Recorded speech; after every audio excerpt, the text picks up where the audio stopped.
Magandang araw po sa inyong lahat. Ang kwentong inyong mapapakinggan ay tungkol sa binatang si Adrian na mula sa lahi ng mahuhusay na manunugis. Simula nang mapatay ng mga aswang ang kanyang ama, ay ninais na niyang sa kanya ipapamana ng kanyang lolo ang espada at pakpak na lawin na isang sandata na pinaniniwala ang may mutya na pinagpasapasahan sa bawat henerasyon sa kanilang pamilya. Ngunit magagawa ba ni Adrian na patunayan sa lolo niya na siya ang karapat-dapat na susunod na tagapagmana ng espada, gayong minsan niya na itong binigo? Ano ang kayang gawin ni Adrian para mapunta sa kanya ang espada na may mutya ng pakpak ng lawin? At ano ang gagawin niya upang magtagumpay laban sa puwersa ng kadiliman? Ngunit bago ang lahat, mga idol, huwag po nating kalimutang mag-subscribe at i-hit ang notification bell sa aking YouTube channel na The Voice Addict at Apong Isaak para sa mas marami pang makapigil hininga na kwentong aswang at katatakutan mula sa mundo ng kababalaghan. Umpisahan na po natin ang kwento. Ano ba, Adrian? Pwede bang pumilimi ka lang sa isang pwesto? Kanina pa ako nahihilo sa iyo eh. Kanina ka pa lakad ng lakad. Para kang asong hindi mapaanak. Kumalma ka nga. Paano naman ako kakalma, Tomas? Sabihin mo nga kung paano. Alam ko na sa oras na to, nasa kabilang baryo sina tatay at lolo at nakikipaglaban sila sa mga aswang. Ikaw naman pambira ka. Parang ito naman ang unang beses na nakipaglaban sila sa mga aswang. Hindi ba lahi kayo ng mahuhusay at matatapang na mga manunugis?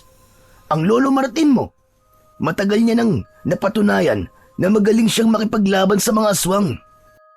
Tapos ang tatay mo naman, ipinamana sa kanya ng lolo mo ang espada na may mutya ng pakpak ng lawin. Kahit na, kinakabahan pa rin ako. Hindi ko pa rin kayang maging kampante lalo na't maraming aswang ang kinakalaban nila sa pagkakataon na to. Teka, sandali nga. Nagtataka ako kung bakit bigla kang kinabahan ngayon . Hindi ba kapag nakikipaglaban sila dati sa mga aswang, ay wala lang sa'yo? Hil ka lang dati. Kasi alam mo na palagi naman silang nananalo. Ano nangyayari sa'yo ngayon? Okay, sige. Sasabihin ko na sa'yo ang dahilan. Kagabi kasi, nanaginip ako na namatay daw si tatay sa pakikipaglaban sa mga aswang. Natatakot ako na baka magkatotoong panaginip na yun. Sasabihin ko sana yung kinatatay at lolo para bigyan sila ng babala. Pero hindi ko ginawa kasi naisip ko na baka pagtawanan lang nila ako . Alam mo naman na wala silang tiwala sa akin. Kasi nung sinanay nila ako para maging manunugis, ay puro kapalpakan lang ang mga ginawa ko. Ayun naman pala . Kaya pala nagkakaganyan ka dahil sa isang panaginip. Pero hindi mo ba alam ang sinasabi ng marami tungkol sa panaginip? Sabi nila, kung ano raw ang nakita mo sa panaginip, ay kabaligtaran na mangyayari sa totoong buhay.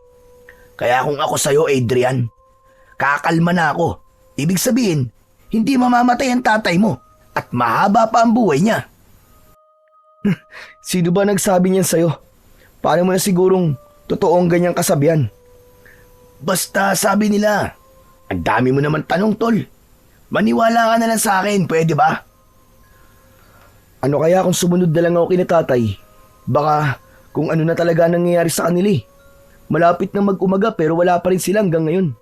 Hindi naman tumatagal ng ganito kapag nakikipaglaban sila sa mga aswang .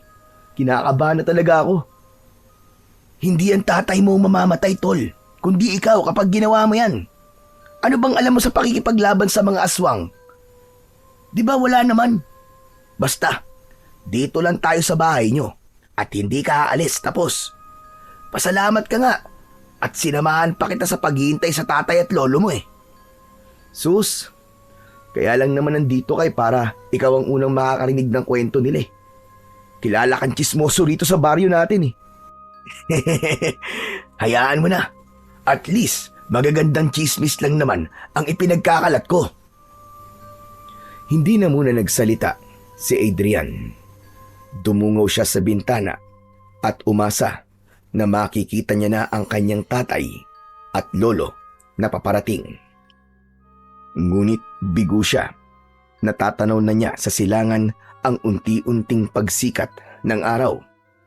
Totoo ang sinabi ng kaibigan ni Adrian na si Tomas. Ang angka nila ay kilala bilang mahuhusay na manunugis ng mga aswang. Kada henerasyon ay hindi pwedeng walang ipapanganak na manunugis sa kanilang lahi. Ngunit tila naputol na yon kay Adrian dahil pakiramdam niya ay wala siyang kakayahan na maging kagaya ng kanyang ama na si Ado at ni Lolo Martin. Tuluyan nang sumikat ang araw. Nakatulog na si Tomas sa sala ng bahay ni na Adrian. Nakadungaw pa rin si Adrian sa bintana, ngunit hindi pa rin bumabalik ang tatay at lolo niya mula sa pakikipaglaban sa mga aswang sa kabilang baryo. Maya-maya pa, napabalikwas ng gising si Tomas. Pupungas-pungas itong lumapit kay Adrian. Ano na nangyari? Nakauwi na ba sina Lolo Martin? Wala pa rin sila, Tomas. Grabe, nag-aalala na talaga ako. Baka kung ano na nangyari sa kanila. Sus Santissima, hindi ka pa rin pala tapos sa mga paganyan-ganyan mo. Pustahan tayo, tol. Kaya wala pa sila hanggang ngayon ay nagdidiwang na ang kabilang baryo sa tagumpay ng tatay at lolo mo. Maniwala ka sa akin. Ewan ko ba? Duda ako sa mga sinasabi mo. Mawawala lang tong kaba ko kapag nakauwi na sila ng buhay at ligtas. Ang negatibo mo naman mag-isip, tol. Hindi ba dapat ikaw ang kauna-unahang magtitiwala sa kakayahan nila bilang mga manunugis? Magsasalita pa sana si Adrian nang makita niya si Lolo Martin na paparating. Duguan ang damit nito. Bakas sa muka ng matandang lalaki ang panghihina. Nakatulala ito at parabang wala sa sarili. Agad na napansin ni Adrian na bitbit ng lolo niya ang espadang ipinamana nito sa kanyang ama. Ang espadang yun ay tinatawag na espada at pakpak ng lawin.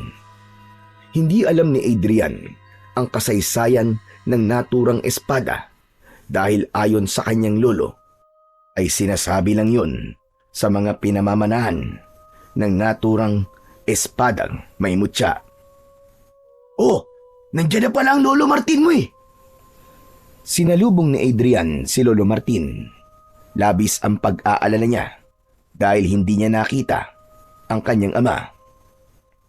Lo, ano po nangyari? Nasaan po si tatay? Bakit hindi niyo po siya kasama? Sa loob na tayo mag-usap.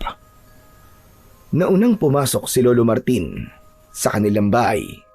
May pagtatakang sumunod dito si Adrian. Naupo ang matandang lalaki at basta na lang nito binitiwan ang espada na parabang wala yung halaga para rito. Hinila ni Adrian ang isang upuan. Umupo siya sa harapan ni Lolo Martin habang si Tomas ay nasa tabi ng bintana. Lo, baka pwede niyo na po sagutin ang tanong ko. Si tatay po, nasan po siya?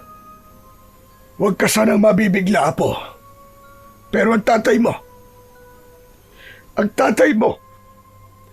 wala na siya.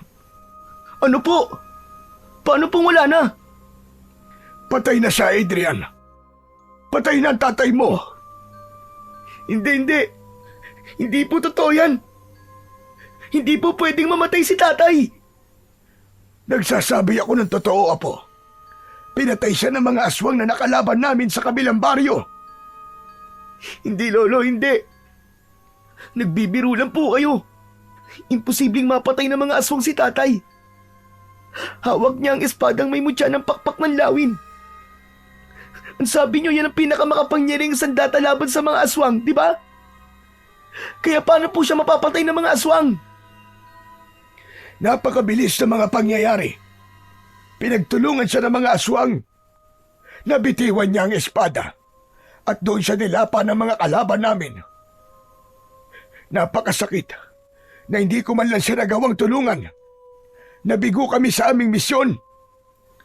Nang umiyak si Lolo Martin, ay doon na napagtanto ni Adrian na hindi ito nagsisinungaling. Napatulala si Adrian at sumabog na ang kanyang mga luha. Hindi!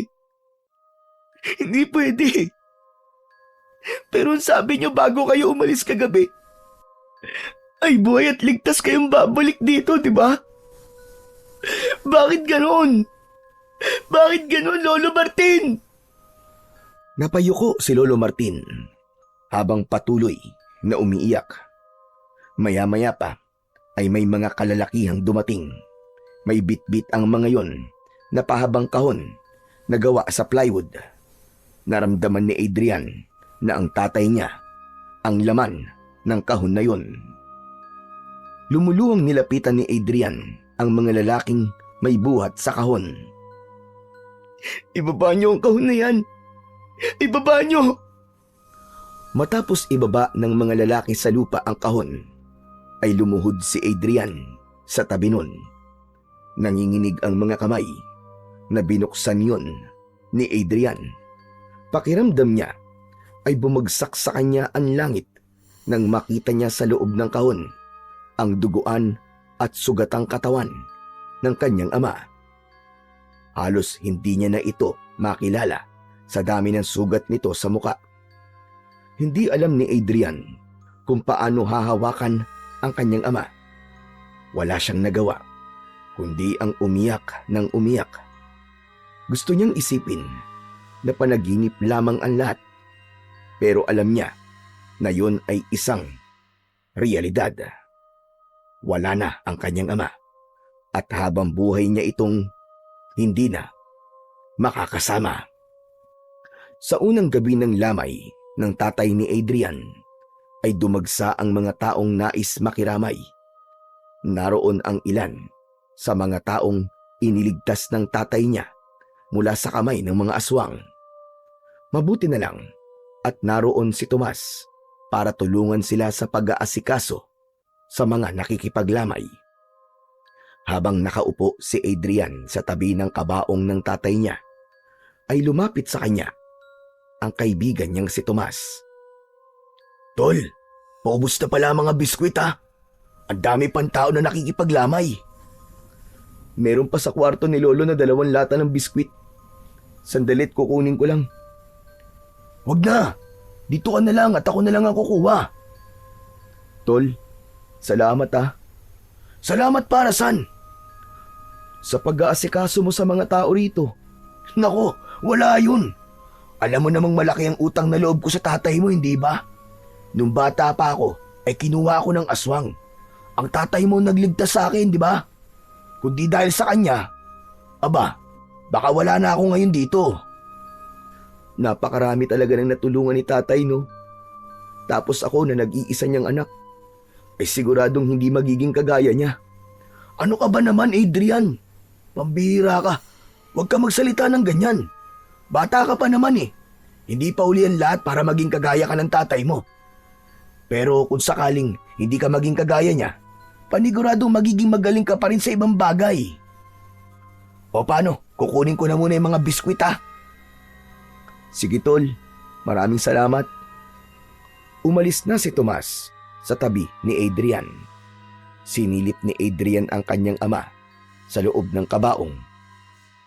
Hinaplos niya ang salamin na parabang sa paraan na yun ay nahahawakan niya ang muka ng kanyang ama.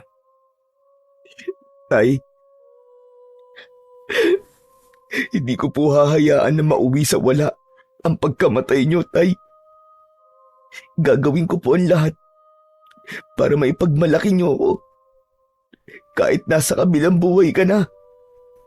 Hindi na malayan ni Adrian ang pagpatak ng kanyang mga luha. Ngunit hindi nagtagal ay umurong ang luha niya nang marinig niya ang pagsigaw ni Tomas sa labas na parabang meron itong kaaway. Nang makita niya si Lolo Martin na tumakbo papunta sa labas, ay agad niya itong sinundan. Nakita nila si Tomas na nasa harapan ng kanilang bakuran. Agad itong nilapitan ni na Adrian at Lolo Martin.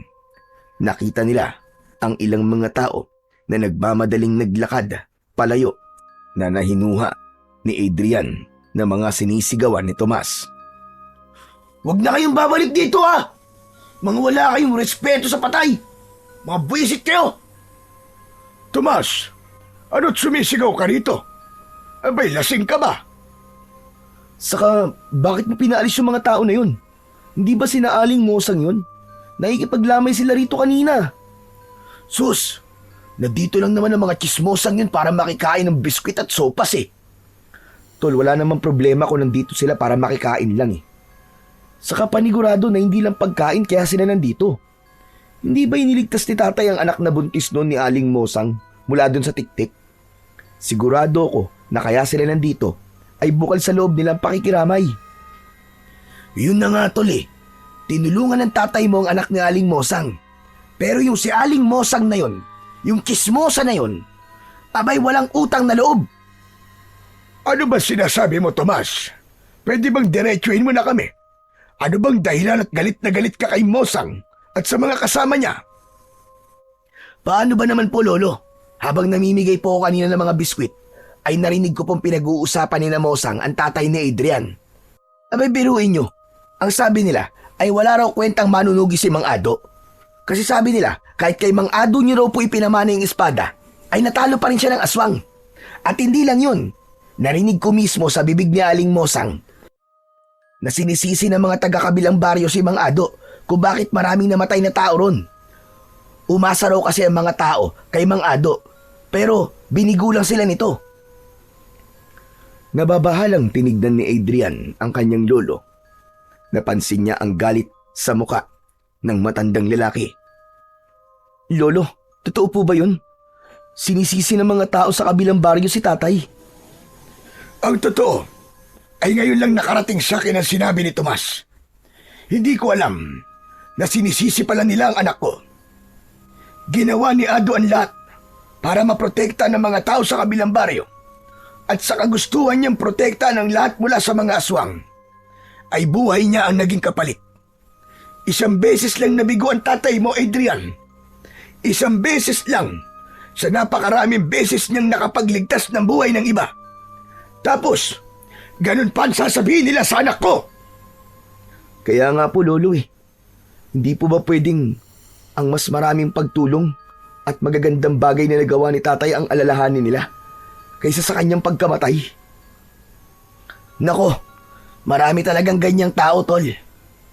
Magkamali ka lang ng isang beses, burado na kagad sa utak nila ang mga kabutihang nagawa mo. Sa ngayon, isang tabi muna natin ang bagay na yan. Ang mga tunay na nakikiramay na lamang ang pagtuunan natin ng pansin. Sige na.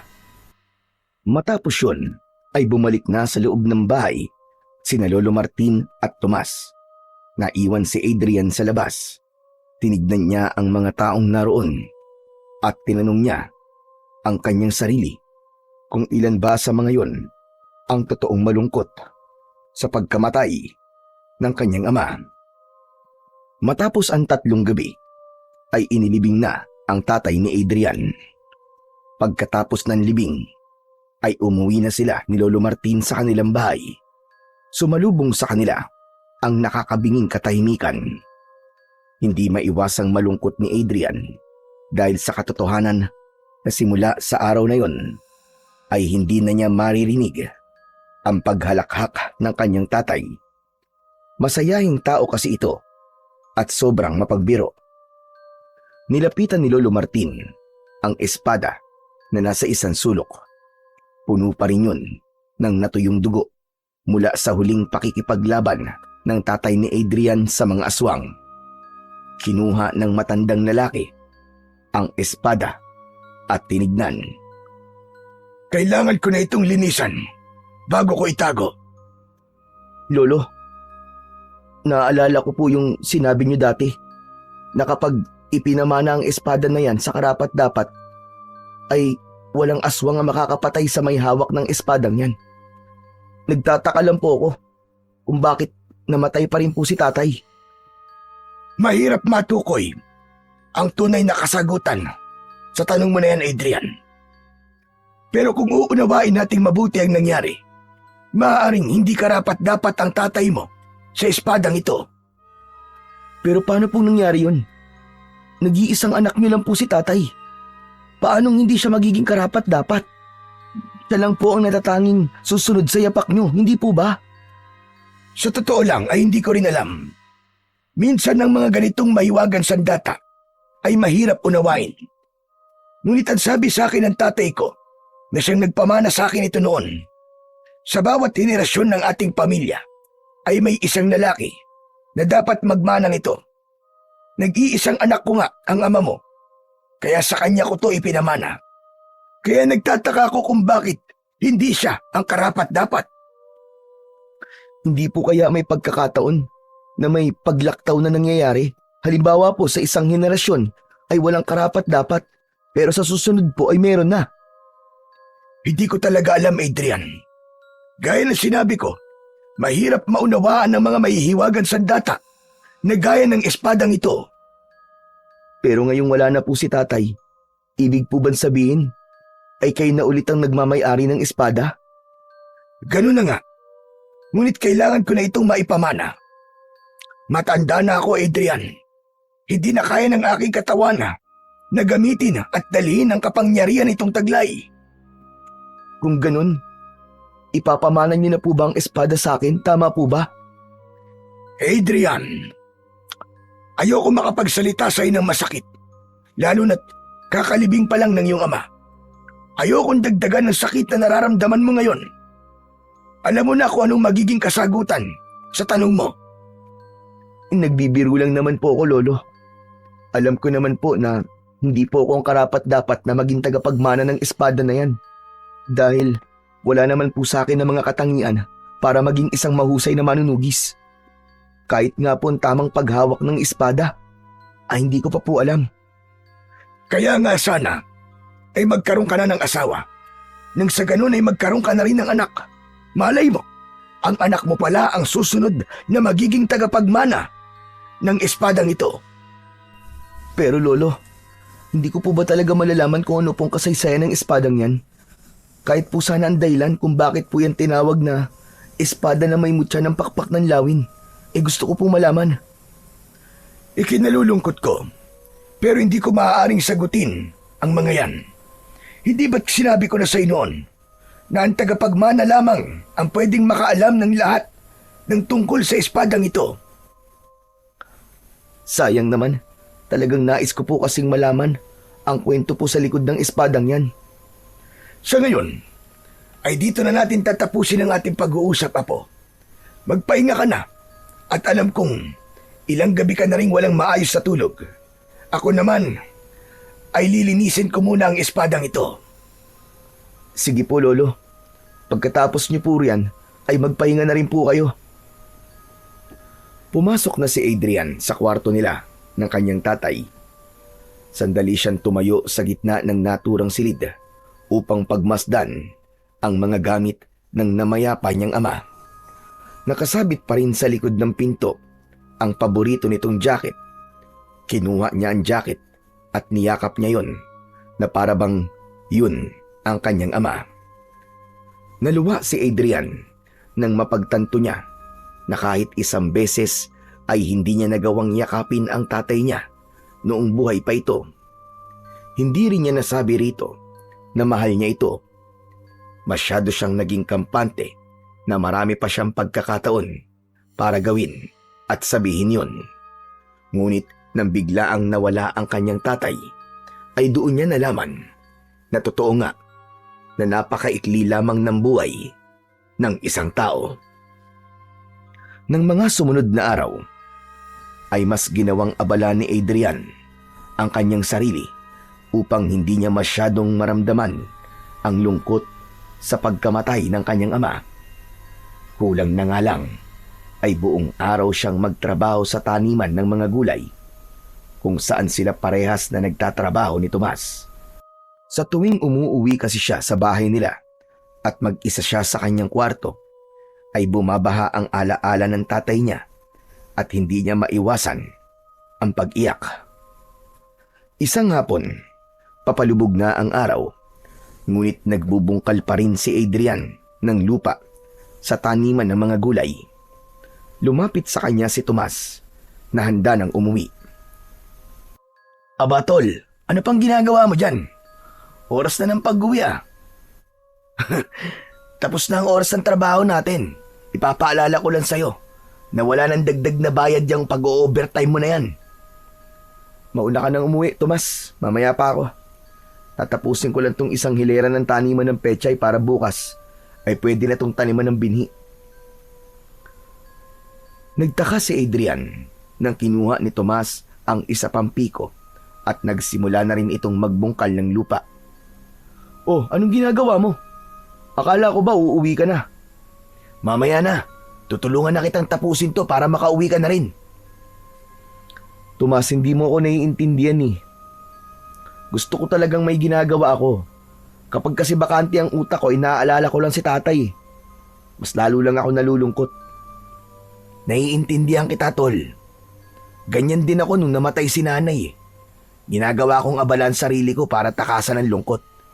Pero alam mo ba, na mali pa lang ganun. Mali na takasan mo ang kalungkutan. Kailangan mo tong harapin para mas madali mo matanggap ang masakit na pinagdadaanan mo. Isipin mo na lang na ang kalungkutan ay parang aswang. Hindi mo to mapapatay kung hindi mo to haharapin. Napahinto si Tomas sa pagbubungkal ng lupa. Tila may kung anong matalim na bagay ang bumaon sa dibdib niya sa sinabing yun ng kanyang kaibigan. Napagtanto niya na simula nang mailibing ang tatay niya ay wala siyang ginawa kundi ang takasan ang kanyang kalungkutan.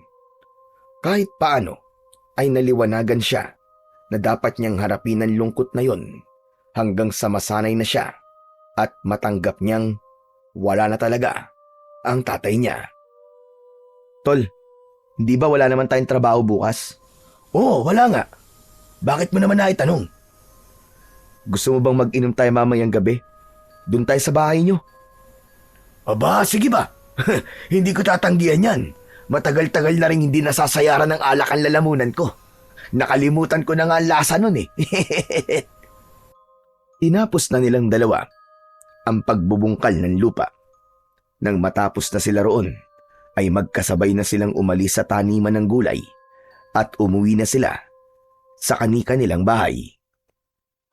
Pagsapit ng gabi, matapos maghapunan ay nagpaalam si Adrian kay Lolo Martin na magtutungo siya sa bahay ni na Tomas dahil mag-iinom sila. Pinayagan naman siya ng kanyang lolo at sinabi nito na huwag siyang iinom ng marami at huwag siyang masyadong magpapagabi. Bago magtungo sa bahay ni na Tomas, ay bumili muna si Adrian ng isang bote ng alak sa tindahan. Nang makarating siya kina Tomas, ay may mga baso at pinggan sa lamesang nasa harapan ng bahay ni na Tomas. Sakto na lumabas si Tomas na may dalang inihaw na tilapia. Yun! Sabi ko na nga ba't paparating ka na eh. Kaya naganda na ako.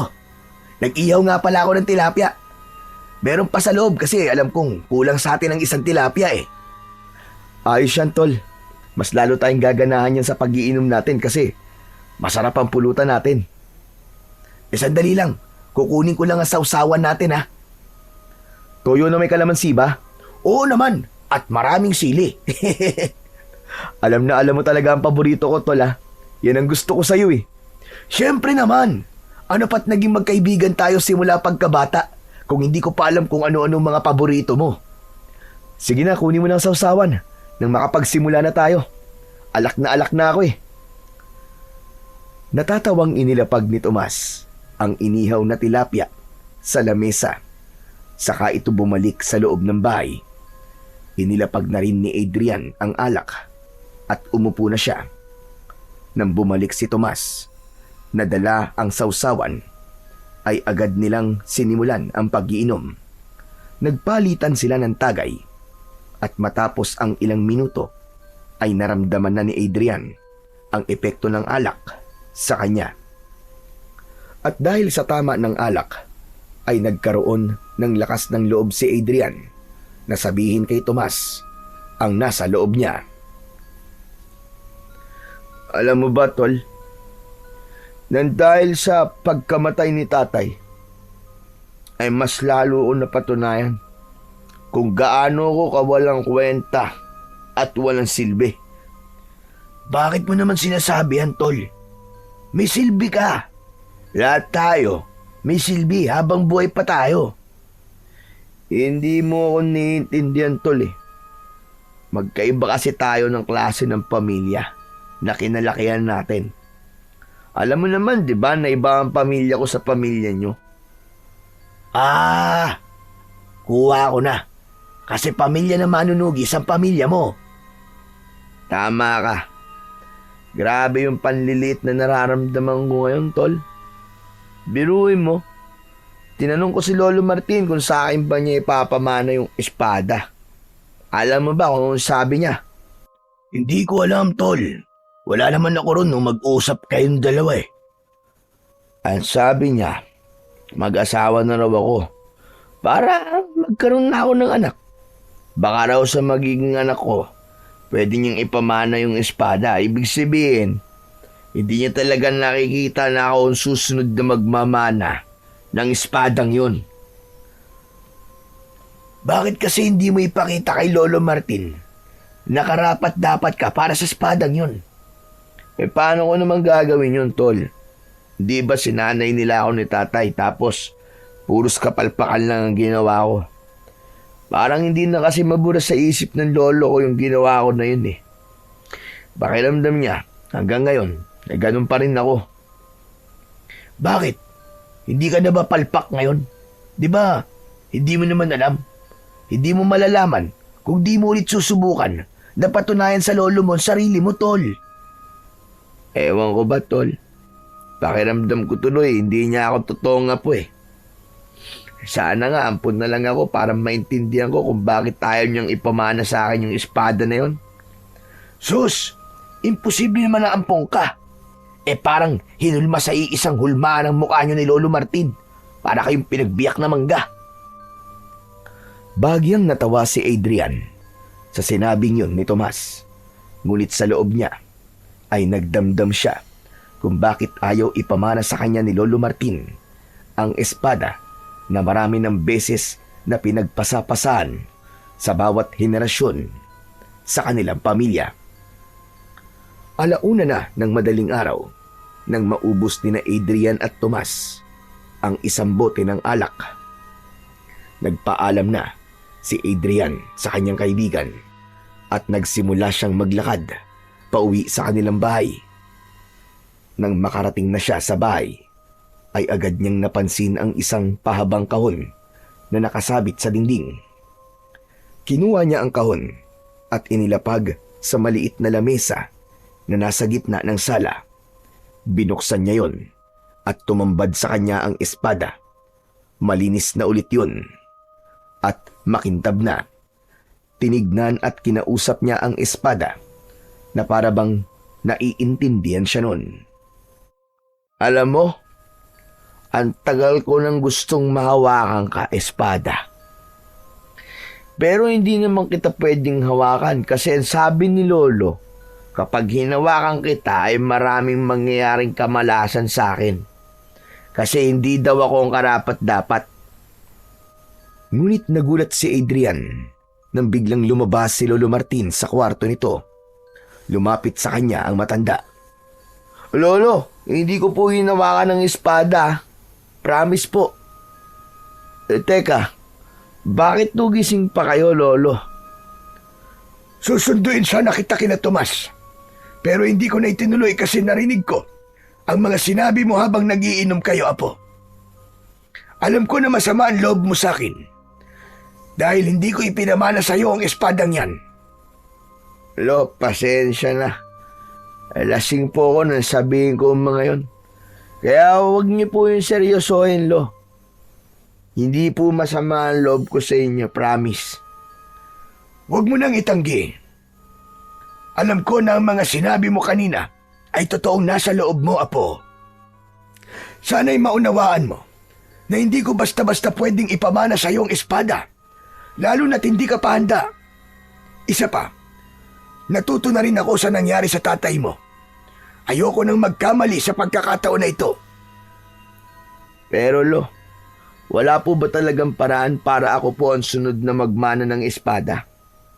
Sa totoo lang, marami po akong naririnig na sinasabi ng mga tao rito sa baryo. Sinasabi po nila na ako ang naiiba sa pamilya natin. At wala akong kakayaang ipagtanggol ang ating baryo kung sakaling muling magkaroon ng pagsalakay ng aswang. Lo, pakiramdam ko napakaliit at ang hina ko. Kung papakinggan mo ang sinasabi sa iyo ng iba, ay talagang ganyan ang mararamdaman mo. Tandaan mo, Apo, walang ibang higit na nakakakilala sa iyo, kundi ang sarili mo lang. Ipakita mo sa akin, Adrian, na karapat-dapat kong ipagkatiwala o ipamana sa iyo ang espada. Teka. Ano pong ibig niyo sabihin? Binibigyan niyo po ako ng pagkakataon na muling patunayan ang aking sarili para sa espada? Tama ka, Adrian. Ngunit ito na ang huling pagkakataon mo. Kapag nakita ko na hindi talaga ikaw ang karapat-dapat, ay wala na akong magagawa kundi ang maghintay ng panibagong sisibol sa henerasyon sa ating lahi. Maraming salamat po, Lolo. Hayaan niyo po at hindi ko sasayangin ang pagkakataong ibinigay niyo sa akin. Ipapakita ko po sa inyo na karapat-dapat po ako magmana ng inyong espada. Huwag mong sabihin, Adrian, kundi gawin mo. Magtitiwala ulit ako sa iyo. At sana, hindi ito usapan lasing. Oo, Polo. Naiintindihan ko po kayo. Sa naging pag-uusap na yun nila ng kanyang lolo, ay tila nawala ang pagkalasing ni Adrian. Nangako siya sa kanyang sarili na simula sa araw na yun ay ipapakita niya sa kanyang lolo na siya ang karapat-dapat na susunod na maging tagapagmana ng espada nito. Sa mga sumunod na araw ay nagsimula ng magsanay si Adrian ng mag-isa sa kanilang bakuran. Madalas ay umaga pa lang ay nagsisimula na siya. Bago siya pumasok sa kanyang trabaho, inalala niya ang mga itinuro noon sa kanya ng tatay niya. Hindi na niya alintana ang pawis at pagod dahil ang nais niya ay mapatunayan na kaya niyang maging tagapagmana ng espada ni Lolo Martin. Isang umaga, pumasok si Adrian sa trabaho na pagod dahil kakatapos lang niyang magsanay. Pagkakita ni Tomas sa kanya, ay napakunot ang noo nito. Oh, ano nangyari sa'yo, Tol?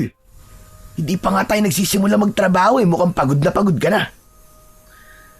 Nagsanay kasi ako bago pumasok Ano? Anong nagsanay? Nang ano? Sa pakikipaglaban sa mga aswang. Bakit mo naman ginagawa yon? Ang akala ko ba hindi ka susunod sa yapak ng tatay mo at lolo mo? Binigyan kasi ako ni Lolo ng huling pagkakataon para patunayan ang sarili ko, Tomas. Kapag nakita ni Lolo na karapat-dapat na raw ako, ay sa kanya ipapamana sa akin yung espada. Talaga? Totoo ba yan, Tol? Oo nga. Kailan ba ako nagsinungaling sa'yo? Pambihira ka. Maraming beses na, uy. Gaya nung bata pa tayo. Sinabi mo na kapag tinusok ko ng kawayan yung bahay ng mga bubuyog, ay magkakaroon ako ng kapangyarihan. Tapos ginawa ko naman. Yun, pinutakti ako ng mga bubuyog. Hindi ba, nagmukha akong binugbog ng 10 demonyo nun? Iba naman yun seryoso ako, Tol. Kaya kailangan ko maging mahusay sa pakikipaglaban sa mga aswang. Saka gusto ko tong gawin bilang pag-alala sa tatay ko. Ayokong mauwi sa wala lang ang pagkamatay niya. Kailangan kong labanan ng mga aswang na siyang pumatay sa kanya. Kung ganun, sa sandaling sumalakay na ang aswang dito sa atin, ay makikipaglaban ka na? Ganun na nga, Tol.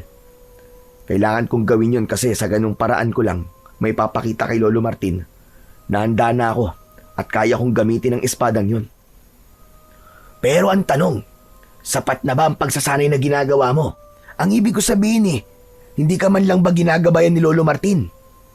Hindi. Ang sabi niya kailangan ko daw yung gawin ng ako lang. Kaya hindi na ako nagtangkang humingi ng tulong sa kanya. Grabe, iba rin talagang determinasyon mo, tol. Pero sana ay magtagumpay ka sa gusto mo mangyari. Biruin mo, kapag naipamana sa iyo yung espadang yon, ay magkakaroon ako ng kaibigan na isang tanyag na manunugis. Siyempre, dapat dalin mo rin ako kapag sikat ka na, di ba? Loko ka talaga. Hindi ang pagiging sikat kung bakit ko to ginagawa. Una, gusto kong wag masayang ang pagkamatay ni tatay. At syempre, gusto kong ipakita sa mga tao rito sa baryo natin na mali sila sa mga sinasabi nilang hindi maganda sa akin. Yan, tama yan, pre. Hayaan mong kainin ng ibang tao rito ang mga sinasabi nila tungkol sa'yo. Lalo na yung aling mosang na yun. Narinig ko nga nung isang araw na ikinikwento niya sa mga kachismisa niya na paniguradong ikinakahiya ka raw ng tatay mo kasi walang pag-asa na maging katulad ka ni Mang Ado. Hindi pa rin pala tumitigil ang aling mosang na yun, ano? Hindi ko alam kung bakit niya yung ginagawa. Wala akong natatandaan na may nagawa ang pamilya ko sa kanya na hindi maganda. Yun ako, hayaan mo na nga siya, tol. Sadyang may mga tao lang talaga na ginagawang panghimagas ang chismis. Doon sila sumasaya eh. Ayaw mo ba nun? Nakakapagbigay ka ng kasiyahan sa ibang tao. Saka mga ganong klase ng tao, Chong. Sila yung mga malulungkot. Gusto nilang pinagpepiestahan at pinagtatawanan ng kahinaan ng iba. Pero sarili nilang mali, hindi nila nakikita. Tama ka, tol. Hindi ko na dapat pansinin ang mga gaya ni Aling Mosang kasi wala naman silang maitutulong sa akin eh. Ang dapat kong pagtuunan ng pansin ay ang maging biyasa sa pakikipaglaban. Para sa sandaling may pagkakataon na patunayan ko ang sarili ko sa espada, ay may ipapakita ko yung kay Lolo Martin. Nang dahil sa pakikipag-usap ni Adrian kay Tomas, ay nadagdagan ang tiwala niya sa kanyang sarili at mas lumakas ang kanyang loob na magtatagumpay siya sa bagay na nais niyang maabot. Nagpatuloy si Adrian sa kanyang pagsasanay. Isang umaga, pagkagising niya, ay agad siyang nagtungo sa likod ng kanilang bahay upang muli ay magsanay.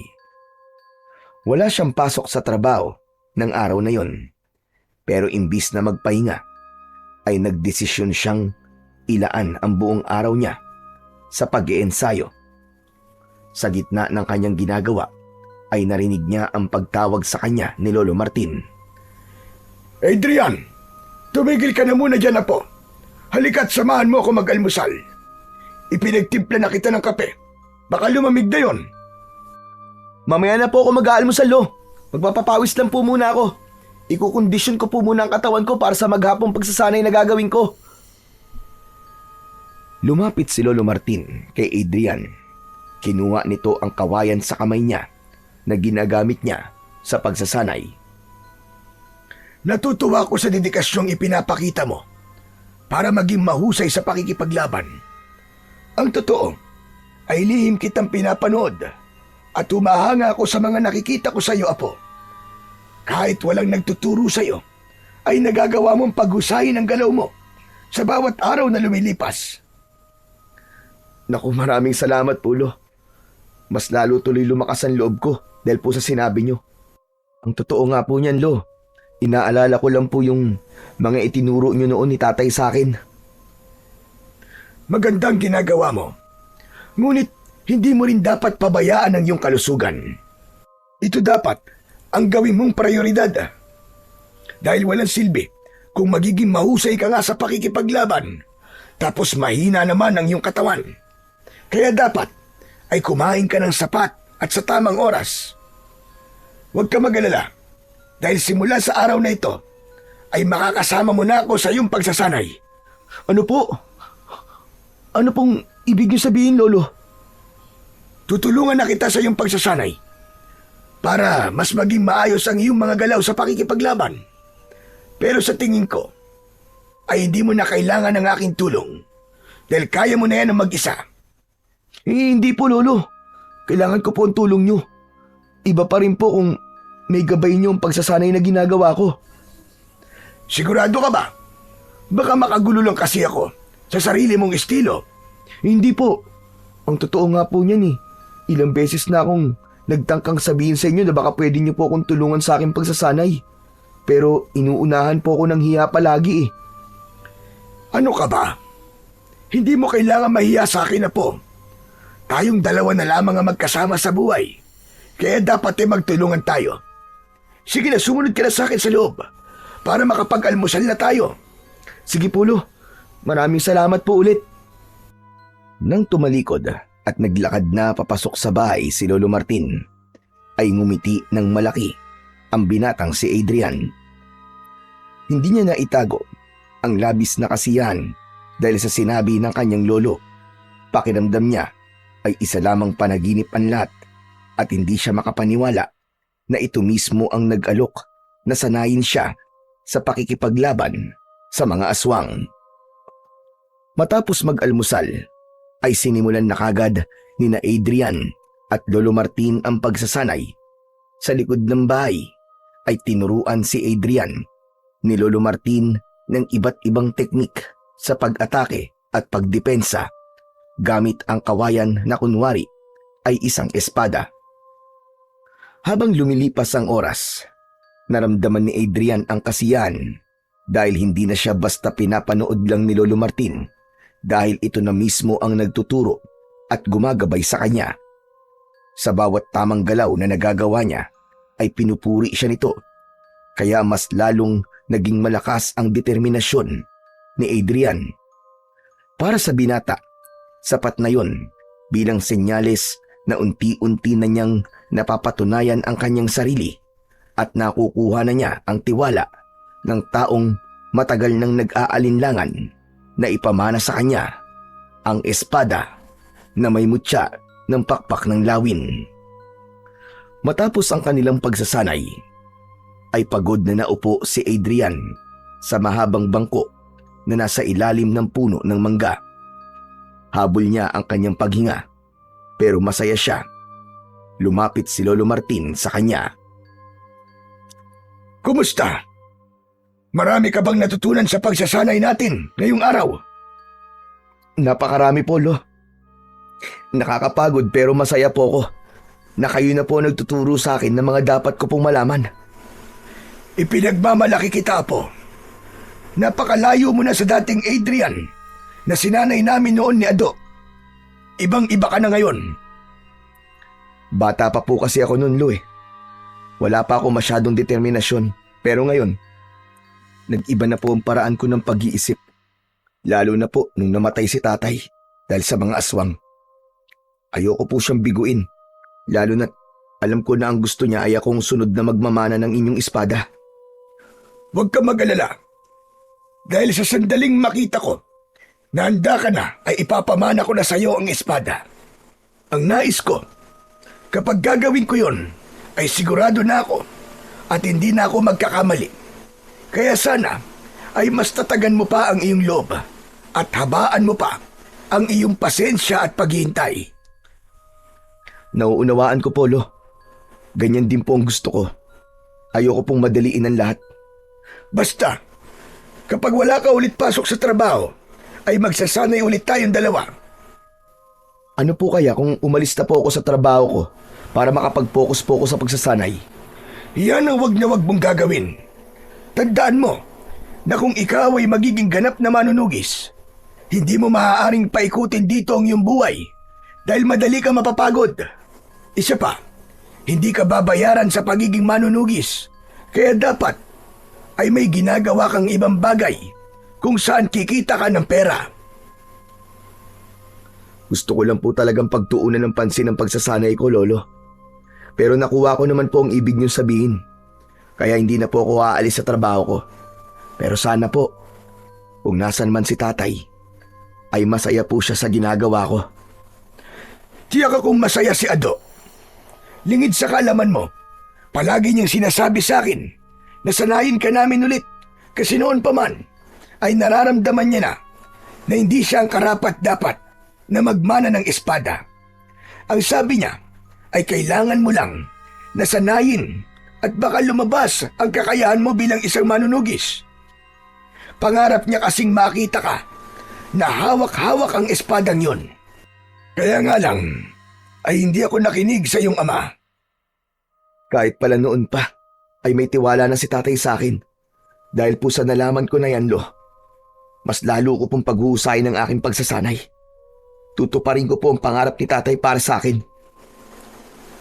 Tinapik ni Lolo Martin sa balikat si Adrian. Bago siya nito, iniwanan. Nang mag-isa na lang, ay tumingala sa langit si Adrian at umasa siya na makikita niya roon ang kanyang ama. Pero kahit bigo siyang makita ito, ay naramdaman pa rin niya ang presensya nito. Pakiramdam niya ay nasa tabi lang niya ang kanyang ama at gumagabay sa bawat galaw at desisyon niya sa buhay. Nagpatuloy si Adrian sa kanyang pagsasanay. Kapag may oras si Lolo Martin, ay tinutulungan siya nito.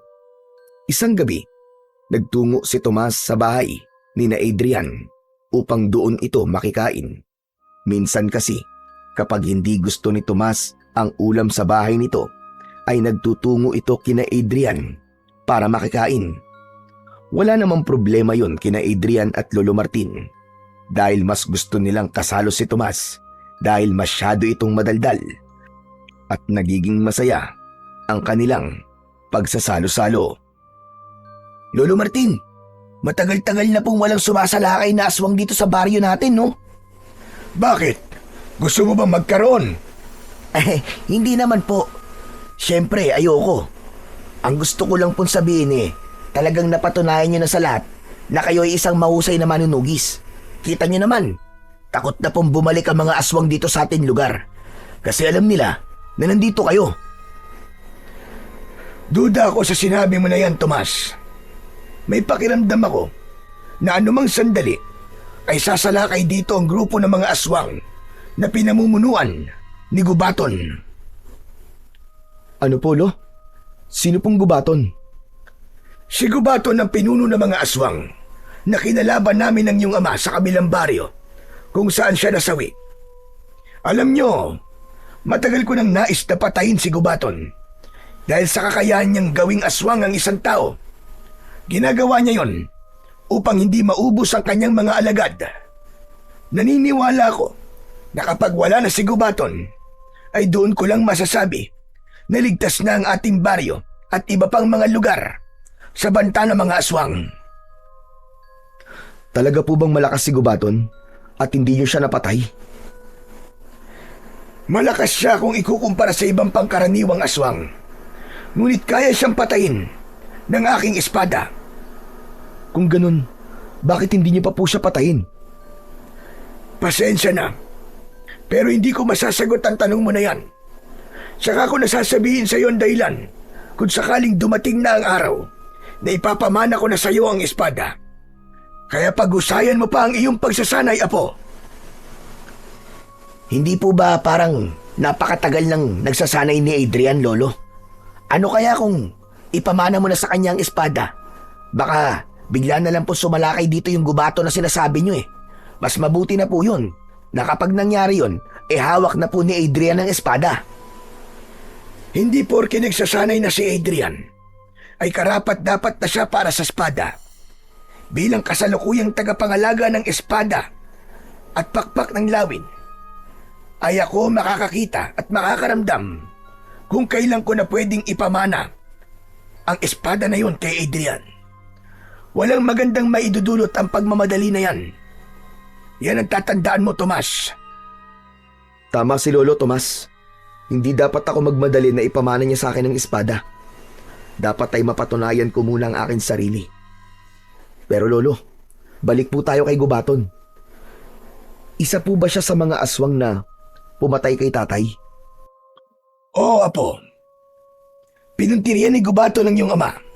Nang labis nang nasugatan ni Gubaton si Ado, ay saka siya pinagtulungan ng mga alagad ni Gubaton. Teka, bakit mo pala naitanong yan? Kung ganun, siya po palang dapat kong puntiryahin. Gusto kong iparamdam sa kanyang ginawa niya kay tatay. Gusto kong pagsisihan niya ang kanyang ginawa. Naiintindihan ko ang galit mo ngayon. Pero ipapaalala ko lamang sa iyo na hindi magandang motibasyon ang paghihiganti. Ang dapat mong maging motibasyon ay ang mga taong maaari pang maging biktima ni Gubaton at ng mga alagad niya. Isipin mo na ang mga anak na gaya mo na maaaring mawalan ng magulang nang dahil sa mga aswang. Sigurado ko na kapag naging ganyan ang paraan mo ng pag-iisip, ay makukuha mo ang iyong gustong mangyari. Marahang tumango si Adrian kay Lolo Martin. Doon niya napagtanto na talagang kailangan niya ng manahin ang espada dahil wala silang ideya kung kailan muling sasalakay si Gubaton. At baka sa sunod nitong pagsalakay ay sa baryo na nila Adrian. Matapos manghapunan ay hindi mo na umalis si Tomas sa bahay ni na Adrian. Nakipagkwentuhan muna ito kay Adrian habang si Lolo Martin ay naghuhugas ng kanilang pinagkainan sa likod ng bahay. Alam mo, Tol, hindi na ako makapaghintay na mapunta sa iyo yung espada eh. Ang astig mo sigurong tignan habang hawak mo yun tapos nakikipaglaban ka sa mga aswang, no? Sus, gusto mo lang kasi akong ipagyabang kaya atat na atat kang mangyari yun. Aba, dapat lang na ipagyabang kita kasi best friend kita eh. At hindi lang kita ipagmamayabang, ipagmamalaki rin kita. Tol, sana wag mo akong kalimutan kapag sikat na manunugis ka na ha. Baka mamaya isnabin mo na lang ako. Hindi ba ang sabi ko sa'yo ay hindi ko hangad ang sumikat? Ang gusto ko lang ay tuparin ang pangarap ni tatay para sa akin na maging susunod na tagapagmana ng espada. Siyempre gusto ko ring mapatay si Gubaton para hindi na kailangan matakot ng mga tao dito sa atin at sa iba pang baryo. Parang imposible naman kasing hindi ka maging sikat kapag naging kagaya ka ng tatay at lolo mo. Sigurado ako na marami ang hahanga sa'yo. Kaya sana, huwag mo kong kalimutan kapag nangyari yun. Oo na. Hindi kita kakalimutan para matahimik ka na dyan. Natawa si Tomas sa sinabi ni Adrian. Ngunit naputol ang pagtawa nito ng isang lalaki ang humahangos na dumating. Bakas sa mukha ng lalaki ang labis na takot. Ayon sa lalaki, ay may mga bahay sa unahan ng baryo na sinasalakay ng aswang at kailangan ng tulong ni Lolo Martin. Hindi na kailangan puntahan ni Adrian sa likod ng bahay ang lolo niya dahil narinig nito ang sinabi ng lalaki. Kaya nagmamadali itong tumakbo papasok ng bahay. Nang lumabas ang matandang lalaki, ay dala na nito ang espada at sa kabilang kamay ay isang matalim na itak. Inabot ni Lolo Martin ang itak kay Adrian, ngunit hindi niya yun tinanggap. Ito na ang pagkakataon mo para patunayan ang iyong sarili. Gusto ko na ikaw ang maging katulong ko sa pagharap sa mga aswang ngayong gabi. Lolo, hindi po ako sigurado kung handa na po ba ako makipaglaban eh. Hindi yan ang inaasahan kong sagot mula sa'yo. Pero kung hindi ka pa talaga handa, ay ako na lang ang mag-isang makikipaglaban sa mga aswang. Sige na, pumasok na kayo sa loob at wag muna kayong lalabas. Inilapag ni Lolo Martin ang itak sa mahabang upuan at saka ito tumakbo ng mabilis. Dala ang espada na may mutya ng pakpak ng lawin. Tol, anong ginawa mo? Bakit hindi mo tutulungan ng lolo mo? Hindi ko kasi alam kung kaya ko nang humarap at makipaglaban sa mga aswang eh. Ano pa't nagsasanay ka araw-araw, di ba? Halos 1 buwan ka na nagsasanay para sa kaalaman mo. Saka, hindi ba, ikaw na mismo nagsabi sa akin na iniintay mo ang pagkakataon na to? Paano kung ito na ang huling pagkakataon na ibibigay sa'yo ng lolo mo? Sige nga, paano kung maisip niya na hindi talaga ikaw ang karapat-dapat na susunod na magmamana ng kanyang espada kasi hindi mo siya tinulungan ngayong gabi? Sandaling natigilan si Adrian at tinignan niya ang itak. Nanginginig ang buong katawan niya dahil samot-saring emosyon ang kanyang nararamdaman. Tama ka, Tol. Baka nga kapag wala akong ginawa ngayong gabi ay magdesisyon si Lolo na wag nang ipamana sa akin ng espada. Natatakot ako, pero kailangan ko makipaglaban sa mga aswang. Hindi ko pwedeng hayaang mahirapan si Lolo na mag-isang lumaban sa mga aswang. Yan, ganyan nga. Ano pang ginagawa mo rito? Kunin mo na ang itak at sundan mo na ang lolo mo. Bilisan mo! Hindi na nagsalita si Adrian. Dinampot niya ang itak at saka tumakbo papunta sa direksyong pinuntahan ng kanyang lolo. Malayo pa lang ay dinig na dinig niya ang sigawan ng mga taong inaatake ng mga aswang. Nang makarating siya sa unahang bahagi ng baryo, ay nakita niya si Lolo Martin na nakikipaglaban sa mga aswang. May ilang kalalakihan naman na tumutulong dito. Dapat lang natulungan ko si Lolo sa pakikipaglaban. Ang ibang tao nga tinutulungan siya. Dapat ako rin, na apo niya. Tumakbo si Adrian papalapit kay Lolo Martin. Nagulat ang matanda nang makita siya. Adrian, apo! Anong ginagawa mo rito? Akala ko ba hindi ka pa handang makipaglaban? Lo, naisip ko po na tama kayo ni Tomas. Pagkakataon ko na po to para ipakita sa inyo na karapat-dapat akong sumunod sa inyong yapak. Mabuti naman at natauhan ka na. Pero mag-iingat ka, apo. Mababangi sa mga aswang na ito. Mabilis ang mga aswang at sabay-sabay sumugod ang mga yun. Naghiwalay sina Adrian at Lolo Martin. Isang aswang ang umatake kay Adrian. Agad siyang nakaramdam ng takot at halos mabitiwan niya ang kanyang hawak na itak. Nakaiwas siya nang muntik na siyang sunggaban nito. Tinaga niya ang aswang sa dibdib na naging sanhi para malakas siyang mapahiyaw. Sa pag-ikot ng mga mata ni Adrian ay nakita niya si Lolo Martin na pinagtutulungan ng 3 aswang. Sinunggaban ito ng isang aswang kaya natumba ito at kumawala sa kamay nito ang espada. Sabay-sabay na sinunggaban ng 3 aswang si Lolo Martin. Pakiramdam ni Adrian ay dinidurog ang puso niya sa malakas na sigaw ng matanda. Sumugod si Adrian sa 3 aswang at buong lakas niyang isinaksak ang itak sa likod ng isang aswang. Bumagsak ang naturang aswang. Ang isang aswang naman ay umatake sa kanya. Iniwasan niya ito sabay taga sa leeg, habang ang natitirang aswang ay tila natakot sa kanya at tumakbo palayo.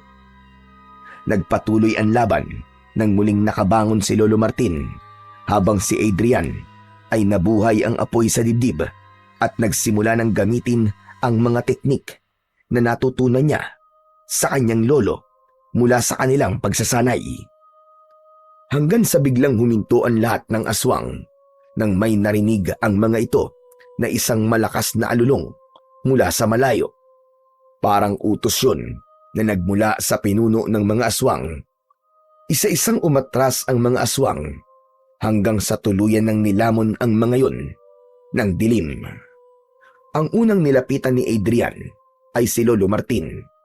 Duguan ito at puno ng sugat sa katawan. Bakas sa mukha ng matanda ang panghihina. Lolo, kailangan ko po kayong daling kay Mang Tasyo. Kailangan magabot po mga sugat nyo. Unahin mo na munang tulungan ng ibang mga sugatan. Sige na, kaya ko ang sarili ko, apo. Pero Lo, Sige na, sundin mo na lang ang utos ko sa'yo. may pag-aalinlangan na binitiwan ni Adrian si Lolo Martin.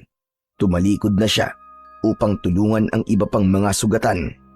Pero hindi pa man siya nakakahakbang ay narinig niya ang pagbagsak ni Lolo Martin sa lupa. Pagharap niya rito ay nanlaki ang mga mata niya nang makitang walang malay na nakahandusay si Lolo Martin sa lupa. Puno ng pag-aalalang binalikan ni Adrian ang matanda. Binuhat niya at itinakbo niya ito sa kilalang albularyo sa kanilang lugar na si Mang Tasyo. Pagdating ni na Adrian at Lolo Martin sa bahay ng albularyo, ay agad na nilapatan ng lunas ng manggagamot ang mga sugat ni Lolo Martin. Kahit paano ay nabawasan ang pag-aalala ni Adrian nang sabihin ni Mang Tasyo na buhay pa ang kanyang lolo. Ayon dito ay masyadong maraming sugat ang natamo ni Lolo Martin, kaya ito nawalan ng malay. Matapos magamot ng albularyo si Lolo Martin, ay inuwi na ito ni Adrian sa kanilang bahay. Nagpatulong siya sa kaibigan niyang si Tomas na ihiga ang wala pa ring malay na si Lolo Martin sa kama nito. Tol, ano nangyari kay Lolo? Buhay pa ba siya? Pambihira ka kung makapagsalita ka naman, parang gusto mo na siyang mawala. Natural, buhay pa siya. Wala lang siyang malay dahil sa mga sugat na natamo niya sa mga aswang. Salamat naman sa Diyos at buhay pa si Lolo Martin. Pero mukhang mababangis sa mga aswang na sumalakay dito sa atin ah. Ngayon ko lang kasi nakitang ganyan si Lolo Martin eh. Ako rin, tol. Pero sa tingin ko, ay dahil sa matanda na si Lolo, kaya ganyan na nangyari sa kanya. Mahina na siya at hindi na siya gaya nun na talagang ubod ng lakas. Malungkot na tinignan ni Adrian si Lolo Martin. Sa kabila ng napakaraming sugat nito, ay ipinagpasalamat pa rin niya sa Diyos na buhay pa ito. Hindi lang kasi kay Adrian malaking kawalan si Lolo Martin, kundi maging sa buong baryo nila, dahil tanging ito lamang ang may kakayahan na makipaglaban sa mga aswang sa kanilang lugar. Kinabukasan ng umaga, habang nagluluto ng almusal si Adrian, ay biglang lumabas si Lolo Martin sa kwarto. Hirap itong maglakad at sa bawat takbang ay napapangiwi ito. Mabilis na nilapitan at inalalayan ni Adrian si Lolo Martin. Lo, hindi na po muna dapat kayo tumayo eh. Sariwa pa po mga sugat nyo. Humiga na po muna kayo ulit at dadalang ko na lang po kayo ng almusal sa kwarto nyo. Hindi ko kayang mahiga lang kapag ganitong umaga na. Hayaan mo ko at kaya ko naman ang sarili ko. Yan din po ang sinabi nyo sa akin kagabi. At sabi nyo, kaya nyo. Oh, pero nung nangyari, bigla na lang po kayo nawalan ng malay. Sige na po, aalalayan ko po kayo sa pagiga. Hindi na kumontra si Lolo Martin. Maingat itong inalalayan ni Adrian hanggang sa makarating ito sa papag. Naupo lang doon ang matanda. Dito lang po kayo ha. Tatapusin ko lang po niluluto ko para makakain na po tayo. Tapos, papalitan ko rin po ang benda nyo. May binigay din pong gamot si Mang Tasyo para sa kirot. Kailangan nyo po yung inumin pagkatapos nyong kumain. Bumalik si Adrian sa kusina upang tapusin ang kanyang ginagawa. Matapos niyang magluto, ay dinalhan niya ng pagkain at kape si Lolo Martin. Doon na rin siya kumain dahil alam niyang hindi sanay ang lolo niya na kumain ng mag-isa. Grabe po naging laban natin kagabi sa mga aswang, Lolo. Hindi ko po akalain na talaga palang nakakatakot na gawin ng ganung bagay. Unang beses ko po yung ginawa at nalaman ko na mahirap pala talaga ang ginagawa niyo ni tatay. Kaya mas lalo pong tumaas ang paghanga ko sa inyong dalawa. Ako rin. Tumaas din ang paghanga ko sa ginawa mo kagabi, Adrian. Ano po? Nagbibiro po ba kayo? Bakit naman po kayo hahanga sa akin? Hindi ko nga po naubos yung mga aswang eh. Hindi importante na maubos mo sila o hindi. Ang pagkikipaglaban mo sa kabila ng iyong takot ay isang bagay na kahanga-hanga. Hindi lahat ng tao ay kayang gawin ang ginawa mo. Isa pa, Adrian, utang ko sa iyo ang aking buhay. Ikaw ang nagligtas sa akin mula roon sa 3 aswang. Nung nakita ko po kasi kayong nahihirapan, parang bigla akong tumapang eh. Wala nang nasa isip ko ng sandaling yon kundi ang iligtas kayo, Lo. Pero Lolo Martin, yung mga aswang po na nakalaban po natin kagabi, sa tingin niyo po ba alagad po sila ni Gubaton? Sigurado ko na alagad sila ni Gubaton. Yung alulong na narinig natin mula yun kay Gubaton. Yun ay hudyat na pinapaatras niya ang kanyang mga alagad. Maraming beses ko nang narinig ang alulong na yun. Kaya hindi ako maaaring magkamali. Kung ganun, nagsisimula na po pala silang umatake dito. Ay, Lo, oo nga po pala. Yung espada niyo po naroon pa rin po sa una ng ating baryo. Binabantayan po yun ni Tomas para masiguro na walang hahawak na iba ron. Kahit po alam ng mga tao rito sa atin na hindi nila maaaring hawakan yon, ay mas mabuti na po ang sigurado. Kaya po pinapabantayan ko yung kay Tomas. Mabuti naman kung ganun. Mamaya ibabalikan ko yun para ako mismo ang kumuha at para may pamana ko na rin sa iyo. Nanlaki ang mga mata ni Adrian sa sinabing yun ni Lolo Martin. Pakiramdam niya ay malinang ang pagkakadinig niya. Teka, ano pong sabi niyo, Lo? Pwede po bang pakiulit? Nabingi ka ba sa lakas ng sigaw ng mga aswang kagabi? Kaya hindi mo na narinig ang aking sinabi. Narinig ko po, Lo, pero gusto ko lang po makasiguro kung tama nga po ang pagkakadinig ko. Tama po ba? Ipapamana niyo na po sa akin ng espada? Oo, tama ka ng pagkakarinig. Sapat na mga nakita ko kagabi para makumbinsi mo ko na karapat-dapat ko nang ipamana ang espada sa'yo. Isa pa, mahina ng katawan ko at kahit ang isang makapangyarihang espada ay hindi na ako magagawang palakasin ng gusto. Panahon na para magkaroon ng mas bata at mas malakas na bagong tagapangalaga ang aking espada. At yun ay walang iba kundi ikaw, Adrian. Hindi po ako makapaniwala. Maraming salamat po, Lolo.